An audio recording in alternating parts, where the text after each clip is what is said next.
So today we'll be talking about contrast, and contrast is the difference between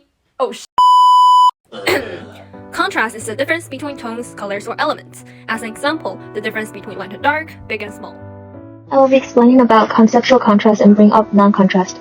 Non-contrast is basically a pure color or a 2D flat surface and without a focusing point. The next is conceptual contrast.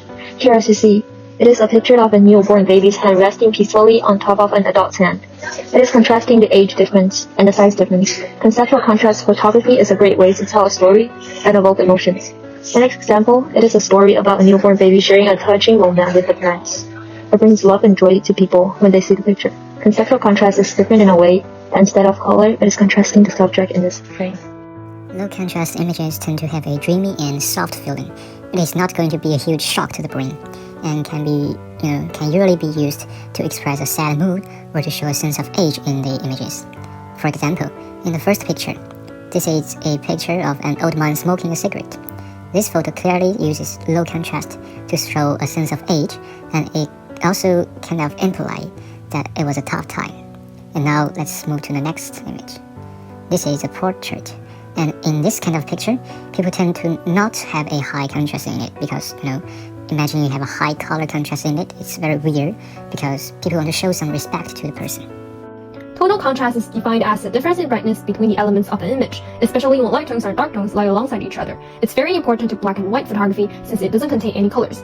For example, the flower in the middle is almost purely white, and its background is almost purely black. This picture contains more levels of contrast since it also contains varying degrees of gray. These type of pictures would often give people a gloomy and depressed feeling since our real world is colorful.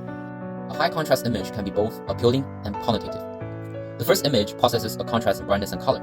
Since the pier has a bright green color and lays under the path of light, the audience will focus naturally on the details or textures of the object. It inspires the imagination about its belongings and change of state. The second image possesses a contrast in movement. Despite that the photo is taken in low shutter speed, the stillness of the telephone booth and the trajectory of cars depict a flourishing but nostalgic city. However, due to its slight overexposure, the photo lacks contrast in brightness, thereby causing loss of details in highlight. Finally, I'm going to introduce a simple photography activity.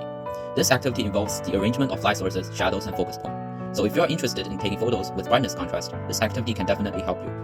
First, you're going to need a light source. It can be a torch, a phone, or other alternatives. Then you will need an object which should be somewhat distinguishable inside darkness. Then you will find a dark room and place your object in front of the light. You can adjust the angles whatever way you want. If you find it easy, you can try to use natural light instead, or change the environment. Here are some photos that we took. Hope you enjoy it.